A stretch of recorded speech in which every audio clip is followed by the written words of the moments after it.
ହଁ, ଅଷ୍ଟମ ଶ୍ରେଣୀ ଛାତ୍ରଛାତ୍ରୀ ମାନେ ଇତିହାସ ବହିର ଆମେ ପଢ଼ିବା ଯେ 1857 ମସିହାର ମହାନ ବିଦ୍ରୋହର ସେ ଧର୍ମଗତ କାରଣ ବିଷୟରେ ଆଜି ଜାଣିବା। ଧର୍ମଗତ କାରଣ ହେଲା ଇଂରେଜ ଶାସନ କାଳରେ ପାଦ୍ରୀମାନେ ଲୋକମାନଙ୍କ ମଧ୍ୟରେ ଖ୍ରୀଷ୍ଟ ଧର୍ମ ପ୍ରତି ଆଗ୍ରହ ସୃଷ୍ଟି କଲେ।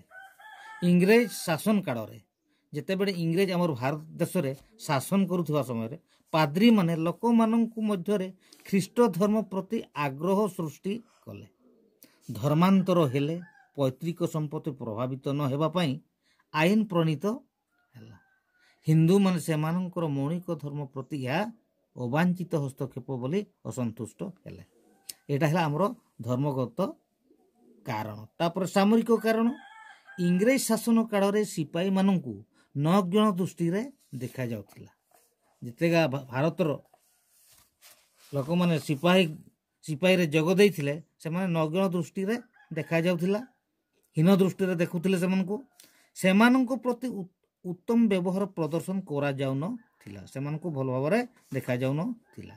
ଦୂର ସ୍ଥାନକୁ ଯୁଦ୍ଧ କରିବାକୁ ଯିବା ସମୟରେ ସେମାନଙ୍କୁ ଅଧିକ ଆର୍ଥିକ ସୁବିଧା ଦିଆଯାଉନଥିଲା। ସେମାନଙ୍କର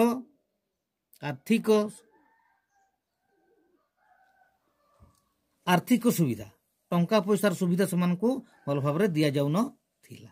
ସେମାନେ ସ୍ୱଳ୍ପ ବେତନ ଭୋଗୀ ଥିଲେ। ସେମାନଙ୍କ ଇଂରେଜମାନଙ୍କ ଠାରୁ ଏମାନଙ୍କର ଦରମା ବହୁତ କମ୍ ଥିଲା। ଭାରତୀୟ ସୈନ୍ୟମାନଙ୍କ ତୁଳନାରେ ଗୋରା ସୈନ୍ୟମାନେ ଅଧିକ ସୁବିଧା ସୁଯୋଗ ପାଉଥିଲେ ଏବଂ ସିପାହୀମାନେ ତାଙ୍କର ବ୍ୟକ୍ତିଗତ ଧର୍ମ ବିଶ୍ୱାସରେ ସରକାର ଅଯଥା ହସ୍ତକ୍ଷେପ କରୁଛନ୍ତି ବୋଲି ଯେଉଁ ସିପାହୀମାନେ ମଥାରେ ତିଳକ ଲଗାଉଥିଲେ ତାହାକୁ ନିଷିଦ୍ଧ କରାଗଲା। ଯେଉଁମାନେ ମୁଣ୍ଡ ବା କପାଳରେ ସେ ତିଳକ ଲଗାଉଥିଲେ ସେମାନଙ୍କୁ ନିଷିଦ୍ଧ କରାଗଲା। ସ୍ଥାନୀୟ ଟୋପି ବା ପଗଡ଼ି ପିନ୍ଧା ଉପରେ କଟକଣା କରାଯାଇ ସାମରିକ ଟୋପି ବାଧ୍ୟତାମୂଳକ ହେଲା। ସମୁଦ୍ର ପାର ହେଲେ ଜାତି ଯାଏ ବୋଲି ଭାରତୀୟମାନଙ୍କର ଧାରଣା ଥିଲା। ସମୁଦ୍ର ପାରି ଯାଇ ବା ଅଲଗା ଦ୍ୱୀପକୁ ବା ଦେଶକୁ ଗଲେ ଜାତି ଯିବ ବୋଲି ତାଙ୍କର ଧାରଣା ଥିଲା ଭାରତୀୟ ଲୋକଙ୍କର।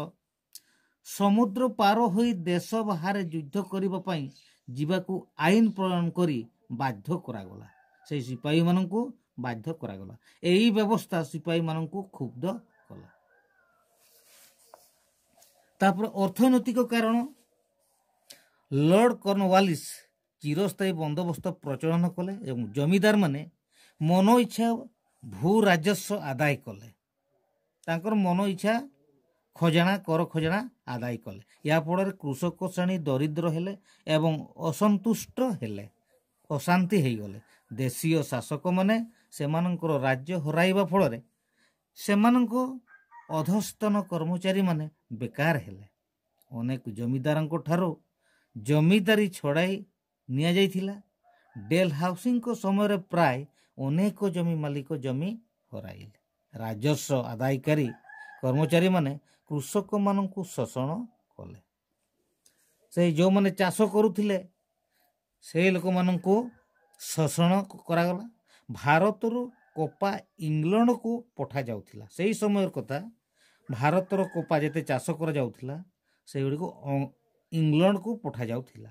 ସେଠାକାର କାରଖାନାରେ ଲୁଗା ତିଆରି ହୋଇ ଭାରତରେ ପୁଣି ଆହୁରି ବିକ୍ରି ହେଉଥିଲା। ବ୍ରିଟିଶ ଶିଳ୍ପନୀତି ଯୋଗୁଁ ଦେଶୀୟ କୁଟୀର ଶିଳ୍ପ ଲୋପ ପାଇଲା।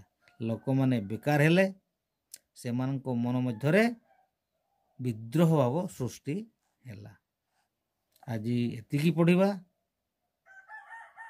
ପୁଣି ଆସନ୍ତାକାଲି ପଢ଼ିବା।